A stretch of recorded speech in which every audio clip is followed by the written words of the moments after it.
Buenos días, ¿cómo estamos? Bien, eso es bueno. Buen tiempo de alabanza. Qué rico ha sido, con la novedad esta hoy de poder cantar aquí delante. Muy buenos días, los que estamos aquí, también los que estáis desde casa, en esta mañana viendo el culto por las restricciones. Si Dios quiere, no sé si ya la semana que viene podremos volver, ¿no? A ver algunos más por aquí, pero de momento pues somos los que somos, ¿no? Y aún así gracias al Señor. Muy bien. Esta mañana me toca hacer una breve reflexión, pero antes de entrar en materia me gustaría hacer una oración para poner este tiempo en manos de nuestro Señor, que aunque me veáis a mí esta mañana aquí, pues que realmente, empezando por mí, ¿no?, podamos escuchar la voz de Dios en nuestros corazones. Pues Padre, te damos infinitas gracias por tu misericordia en nuestras vidas.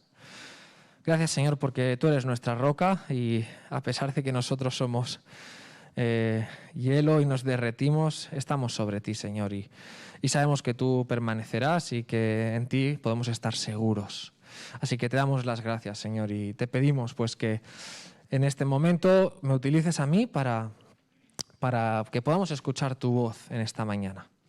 Que no sean palabras humanas, sino que vengan con el poder de tu Espíritu Santo. En el nombre de Jesús. Amén. Muy bien, pues el título de la reflexión que os voy a compartir hoy le pusimos Sigo vivo. ¿Vale? La expresión esta así exclamativa, sigo vivo. Y antes de empezar, voy a pedir, por favor, que pongamos un vídeo, dura 2 minutos, y entonces después empezaré a explicaros, ¿vale? Vamos a ver ese vídeo de 2 minutitos que he sacado de YouTube y después hablamos.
Muy bien, hasta aquí el vídeo.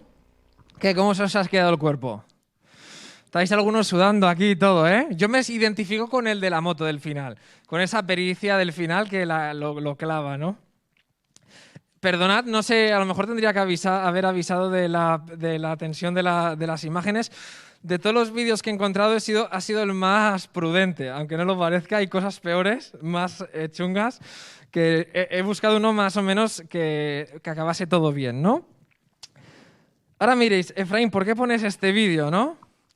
Bueno, porque este vídeo es de esos vídeos que nos ayudan a pensar, ¿no? En qué frágil es la vida, ¿no? Y si tienes cierta edad ya, seguramente podrás explicar alguna experiencia en tu vida que se asemeja a esto, quizá no tan drástica, ¿no? No te ha caído una piedra a medio centímetro, pero más o menos todos ya hemos tenido experiencias en la vida en lo que hemos visto o hemos sentido que nos ha ido de un pelo, ¿no? Hay quienes han podido tener accidentes de tráfico y se han quedado gracias al Señor. O a veces hay otras experiencias que quizás no son tan de precipicio, pero sí que son cosas que en la vida hemos vivido y que nos hacen darnos cuenta de que somos frágiles, ¿verdad? Y que si hoy estamos aquí es por la gracia de Dios y que podemos decir que sigo vivo, de momento. Quiero hacer un inciso y quiero ser sensible en estos momentos. Estamos viviendo momentos en los que la pandemia pues, está llevando a gente, seres queridos de nuestro contexto y que quizá no nos lo esperábamos, ¿verdad? Entonces, en este aspecto quiero ser sensible y quiero expresar mi más sentido pésame a aquellos que en este momento pues, podáis estar quizás sintiéndoos más sensibles o afectados por esta realidad. Pero el mensaje de esta mañana pretende ser esperanzador frente a esta realidad de que sigo vivo, ¿no? En momentos como estos uno se da cuenta que la vida, hoy estamos aquí, pero no sabemos hasta cuándo, ¿verdad? Yo recuerdo cuando era adolescente, fui a la montaña y en esas imprudencias de escalar, como a 50 metros de altura, me quedé enganchado en un hierro. Y realmente decidí soltarme del hierro para caer en una repisita que había, pero mi vida estuvo, no sé si os ha pasado, se me cerró en un puño. El estómago se me engarrotó, igual que pisé bien y me quedé, podría haber perdido la vida y ya no estaría aquí. Y que experiencias como estas, todos hemos tenido más de una seguramente. El tema de la muerte. No sé cuántos habéis visto, Miri, si puedes poner la imagen. ¿Habéis visto estas películas? Levantad vuestra mano los que estáis aquí, así más o menos me veo cómo está la cosa. Todos. ¡Hola! ¡Qué pasada! Coco, del 2017 de Pixar, Disney. Y más recientemente, este año, 2020, pasado, ha salido la película de Soul. Soul. Mi mujer dice que lo digo mal. Soul. ¿Vale? No Salt. Me impactaron porque yo no veo la televisión ni veo películas, pero con mi hijo pues ahora me veo más obligado a ponerle peliculitas de niños y tal.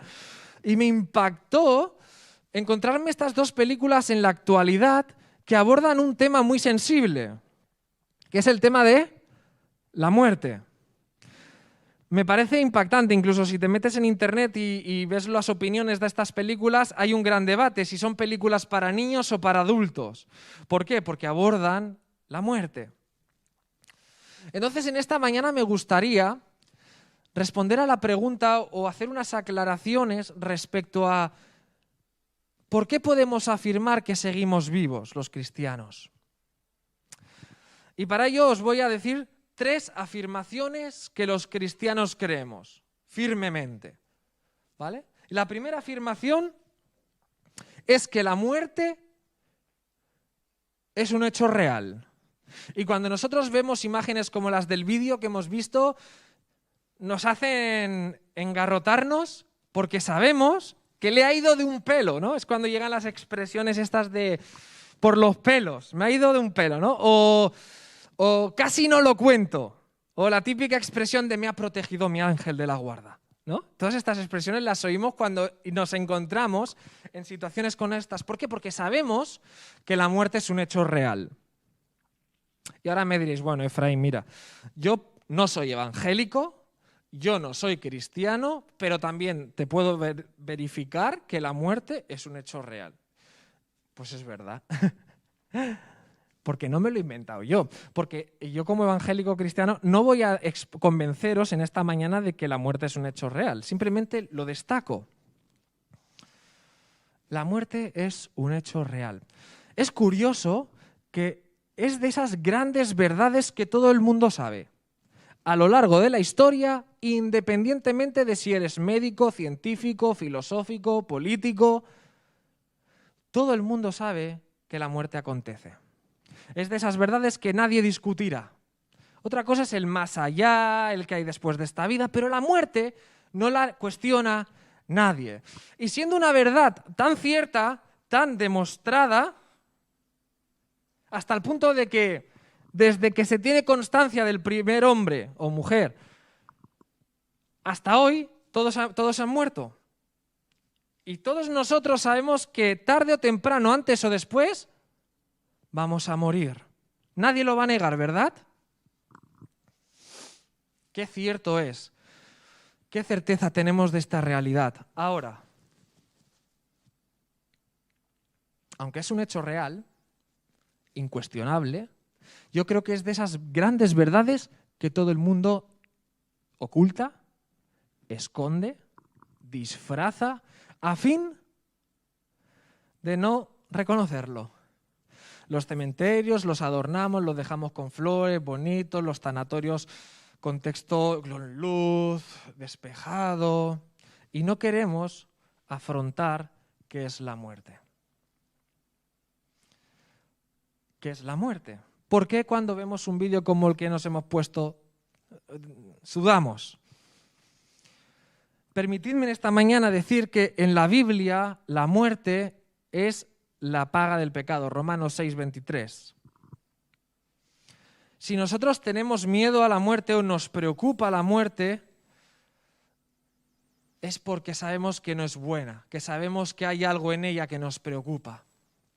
Dice la Biblia que la paga del pecado es muerte. Mirad, voy a intentar explicarlo de una forma sencilla si soy capaz. Para los que a lo mejor no tenéis tanto conocimiento de la Biblia. El ser humano, Dios cuando creó al hombre y a la mujer, nos creó eternos. No fuimos diseñados para morir. ¿Sabéis que según la Biblia la muerte es antinatural? Dios con el propósito de crear al ser humano nos quiso hacer eternos, que no muriésemos. Pero por causa del pecado, la consecuencia del pecado fue la muerte. Así que cuando morimos, cuando tenemos ese sentimiento de que eso no es bueno lo que pasa, es porque la Biblia ya nos avisa de que eso es por algo. Y es porque Dios nos dice que la muerte es una consecuencia de algo malo. Adán y Eva pecaron y nosotros hemos heredado esa condición, y el pecado no es más que vivir de espaldas a Dios. Es vivir en contra de la voluntad de Dios. Por lo tanto, cuando vemos muerte, cuando vemos gente que fallece, es porque eso nos tiene que hablar, la Biblia nos dice que nos tiene que hablar de que existe una realidad, y es que vamos a morir por causa del pecado. Hemos visto que nadie va a negar en esta mañana que la muerte es real. Y la Biblia nos va a decir o nos enseña que la muerte es por causa del pecado. Por eso no nos gusta la muerte. Esta semana, se lo decía ahora a unos hermanos aquí en la puerta de la iglesia, leí en el canal 324, en una noticia, dicen que de los que tienen miedo a la muerte, cuando pillas el COVID, dicen que un 14% de los que tienen miedo a morir por COVID, el 14% de los que tienen miedo a morir por COVID se arriesgan a morir por COVID. No me he explicado bien, perdonadme. Si tienes el 14% de probabilidades de morir por COVID si tienes miedo a morir por COVID. ¿Ahora sí? He leído bien. ¿Vale? Fijaos, el tener miedo a morir por COVID te da un 14% de probabilidades de morir por él. Es fuerte, ¿eh? También con otras enfermedades, pero lo decían por el COVID. Nos da miedo la muerte. Es tal la sensación, dice la Biblia, que nosotros mismos en nuestro propio ser podemos sentir que somos eternos. Eclesiastés, capítulo 3, versículo 11, el hombre más sabio que pisó la tierra, llamado Salomón, dijo: todo lo hizo hermoso a su tiempo Dios, y ha puesto eternidad en el corazón de ellos, de los hombres, sin que alcance el hombre a entender la obra que ha hecho Dios desde el principio hasta el fin. Fijaos, sabemos que la muerte es algo que está ahí en medio, que Dios nos ha creado eternos, pero que algo está fallando. Esto es muy personal, ¿vale? Cuando falleció mi padre, yo tenía 16 años, yo recuerdo estar, ¿sabéis que cuando fallece una persona la ponen y tú la puedes ver, ¿no? Ahí en el tanatorio. Y yo recuerdo ponerme así mirando al cristal a mi padre, rato, y yo decía: yo sigo soñando con que vuelvo a ver a mi padre por la calle. Hay en mí algo de eternidad, de sensación de que la muerte no lo es el final. Tiene que haber algo más. Y eso es lo que la Biblia dice, que eso es lo que Dios nos ha puesto en el ser humano, que proviene de Dios, que la vida no se acaba, que hay más. Eso es lo que enseña la Biblia acerca de la muerte. Que tiene un propósito, tiene un motivo, pero hay algo especial. Por mucho que nos esforcemos por evitar la muerte, el día que nos llegue, nos llegará. Primer punto, la muerte es un hecho real. La segunda declaración, aquí ya entraremos en más tensión, quizás si no eres cristiano. La resurrección es un hecho real. ¿Crees en la resurrección? Resurrección es que un muerto resucite, que reviva, ¿vale? He intentado buscar etimológicamente la palabra, es muy simple, que algo que está muerto, viva. ¿Vale? Eso es la resurrección. ¿Crees en la resurrección? ¿Crees que puede resucitar? ¿La reencarnación? ¿En qué crees? ¿Qué dice la Biblia? Muchos aquí ya, los cristianos, los que creemos en la resurrección de Jesús, nos han acusado de farsa, de creernos esa farsa, ¿no? de que Jesús resucitó. Algunos tienen fe, aunque no sean cristianos, como dicen que Walt Disney lo tienen congelado por si algún momento se puede llegar a resucitar, ¿no? A revivir, pues ahí lo dicen, son conspiraciones, ¿no? Por si algún día se puede llegar a resucitar, ¿no? Cristo, nosotros los creyentes verificamos, creemos que Jesús resucitó. Mirad, escuché esta semana un argumento que me gustó, y es que los cristianos nos han hecho alguna vez la pregunta de: si ahora de golpe te dicen que todo lo que crees es mentira, ¿habrías sido cristiano? ¿Lo habéis oído eso? Sí, ¿no? Una típica pregunta. ¿Habría valido la pena hacer todo lo que Dios dice si al final fuese mentira que Jesús no resucitó y que todo eso era una farsa? Pues me gustó mucho porque, como buen cristiano evangélico, tú te justificas, y a los que te hacen la pregunta no cristianos les dices: pues sí, los valores del cristianismo son lo mejor del mundo y aunque me muera y después sea mentira, he vivido una vida feliz, ¿no? Ostras, pues tiene parte de verdad y parte de mentira. Es muy orgullosa esta respuesta, por cristiano que seas, ¿eh? Ser cristiano no es fácil. Si la vida solo se acaba a los 80 años, ¿algo más? 80 años y teniendo parte de ellos con tu familia enemistada por tu fe, recibiendo presión de la gente, malestar, creyendo cosas cuestionadas. No es tan fácil ser cristiano y no es tan guay vivir la vida del cristiano. Por lo tanto, los cristianos no solo somos cristianos por los beneficios de ser cristiano. Somos cristianos porque creemos en las enseñanzas de Jesús y creemos que esas enseñanzas tienen repercusión eterna. Si yo solo fuese cristiano para vivir bien esta vida, que no lo oiga mi suegro ni mi madre, a lo mejor no sería cristiano, ¿eh? A lo mejor no sería cristiano, pero las verdades que Cristo enseñó tienen valor actual, pero es que además tienen valor eterno. Por eso soy cristiano. Porque creo en el poder de su mensaje. Bien, no voy a intentar hacer hoy una demostración de argumentos para justificar que Jesús realmente resucitó, pero sí que voy a mencionar algunos, ¿vale? Más que nada porque siempre es bueno. Nuestra fe no solo se basa en lo metafísico, sino que se basa en hechos reales. Mirad, la Biblia nos enseña que Jesús resucitó. Un primer argumento que la Biblia nos enseña es que las primeras personas que vieron a Jesús resucitado, ¿sabéis quiénes fueron? Mujeres. Y hoy en el siglo XXI, pues vale, tendría valor. ¿Sabéis que en el primer siglo, cuando estalló la resurrección de Jesús, para el mundo grecorromano, que una mujer delante de un juicio, el testimonio de una mujer, ¿sabéis qué valía? No valía, no era una prueba el testimonio de una mujer. Pero es que además en el mundo ya judío, el testimonio de una mujer valía por 2 hombres.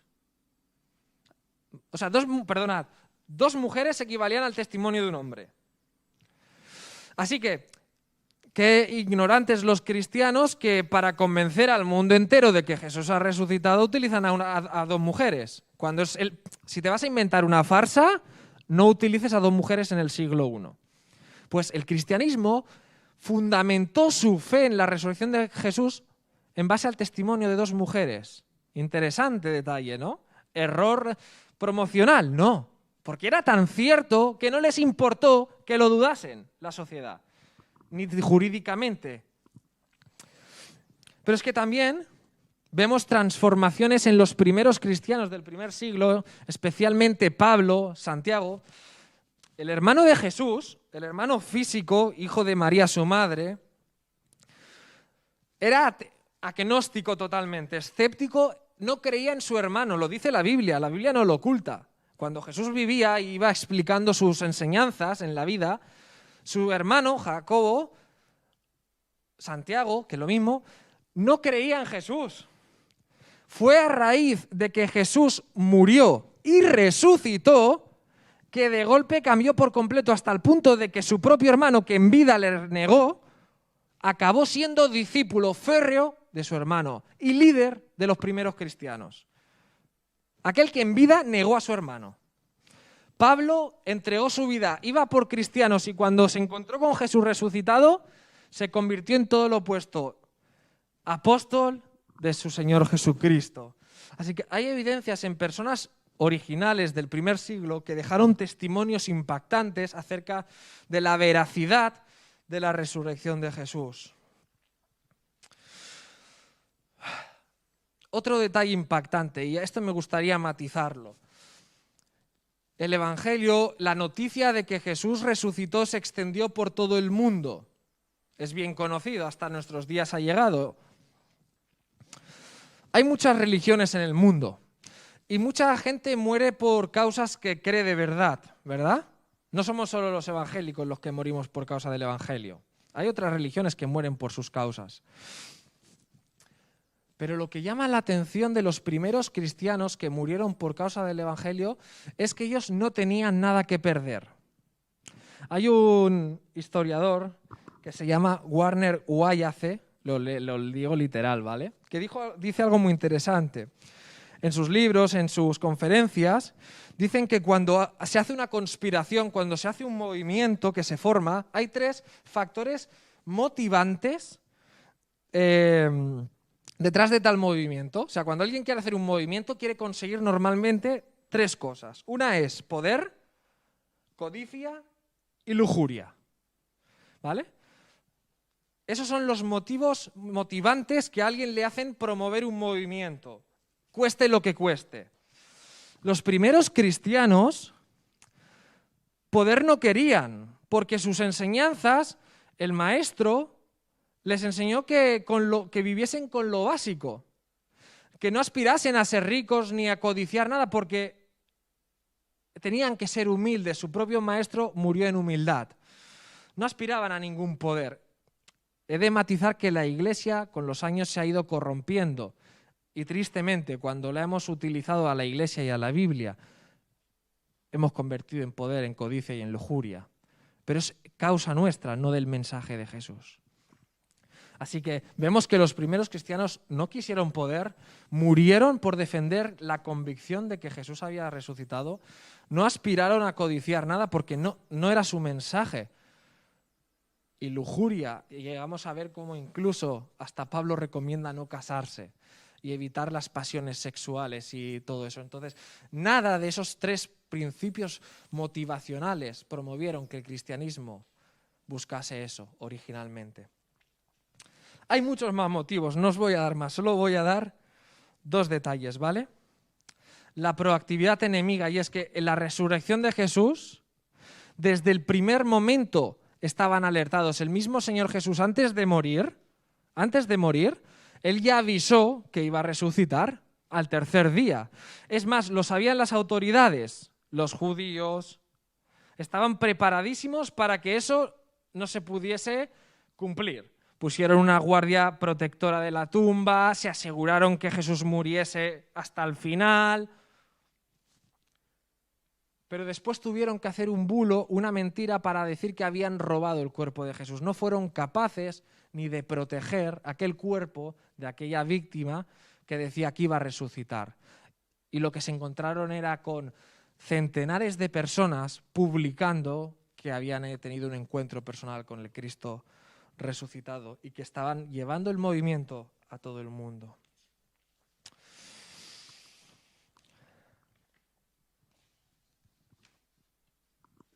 El último detalle de estos argumentos que os doy, por los que os gusta los argumentos acerca de por qué Jesús resucitó. Sabéis, los judíos eran el pueblo que esperaban al Mesías, a su Salvador. Nunca habrían esperado a un Mesías que muriese y aún menos que resucitase. Así que esos judíos que se convirtieron al cristianismo tuvieron que pegar un cambio de 180 grados en su visión de aquella persona, porque lo crucificaron creyendo que no era el Mesías prometido. Pero después, al verlo resucitado, debieron cambiar toda su cosmovisión del Mesías para entregarse a Él como su Señor y su Salvador. Fijaos, algunos argumentos de los que la historia misma, historiadores de la Biblia, pero también historiadores seculares, avalan de que realmente Jesús resucitó. No os quiero convencer, pero a mí me convence. Hemos visto que la muerte es un hecho real. Hemos visto que la resurrección existió en Jesús. Y voy a acabar con el tercer punto. La vida eterna es un hecho real.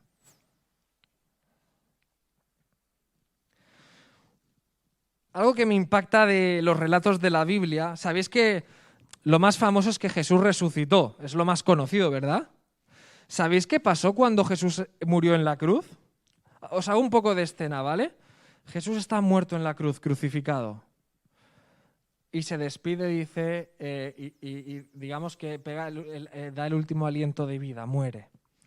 Y dice la Biblia en Mateo capítulo 27, versículos 51 y 53, que se rasgó el manto del templo, pero da un detalle que muchos pasan desapercibidos. Dice que las tumbas se abrieron y muchos resucitaron. Ese detalle es muy curioso. Jesús muere en la cruz y resucitan un montón de muertos que se presentaron a sus familiares, conocidos, días después. Lo pone en la Biblia como un hecho histórico. ¿Jesús resucitó solo? No. Los cristianos no solo creemos en una resurrección. Resucitaron muchos en el momento en que Jesús murió. ¿Qué distingue la resurrección de Jesús de todos los demás?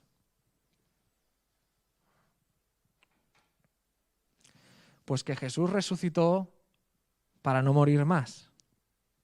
Y los que resucitaron en el momento de la muerte de Jesús, resucitaron pero volvieron a morir. ¿Veis la diferencia? Tuvieron una resurrección pero volvieron a morir. Por eso este tercer punto, la vida eterna es un hecho real. ¿Y por qué creemos los cristianos que la vida eterna es un hecho real? Porque Jesús abrió las puertas a una realidad que hasta entonces nadie podía haber demostrado. Jesús fue el único que vino a esta tierra, que dijo poder morir y dijo poder vencer a la muerte. Y lo demostró. Eso es lo que Jesús hizo y lo que la historia hasta el día de hoy no ha podido negar, que Jesús resucitó. Tenemos la tumba de Mahoma, tenemos la tumba de Buda, tenemos la tumba, esto está muy dicho, ¿no? Pero nadie ha sido capaz de encontrar el cadáver de Jesús. Fijaos, ya desde el siglo I habrían pagado el dinero de todo un imperio para tener esos huesos en sus manos y demostrar que Jesús no resucitó. Pero a día de hoy, siglo XXI, todavía están buscando los huesos de Jesús. Y tienen a millones de personas, cristianos, convencidos de que Cristo resucitó, entre ellos yo. Esto nos ha abierto las perspectivas a esa vida, que ahora cuando vemos que nos puede pasar lo del vicio que hemos empezado viendo, que la vida es fugaz, que hoy estamos aquí, mañana no sabemos dónde estaremos, podemos decir que sigo vivo aquí, pero que podré seguir vivo por la eternidad. Porque mi esperanza no está en cuánto vivo esta vida, mi esperanza está en cómo vivo esta vida imitando a mi Maestro. Quiero leeros versículos, 2 versículos de las palabras mismas del Señor Jesús antes de morir. Jesús dijo, yo soy la resurrección y la vida.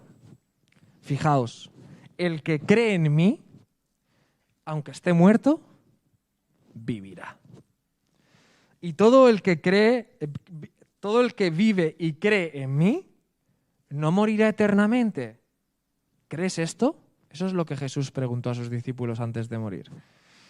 Pero fijaos qué interesante. Juan capítulo 14, versículos 1 y 4, le decía a sus discípulos, no se turbe vuestro corazón antes de morir, ¿Creéis en Dios?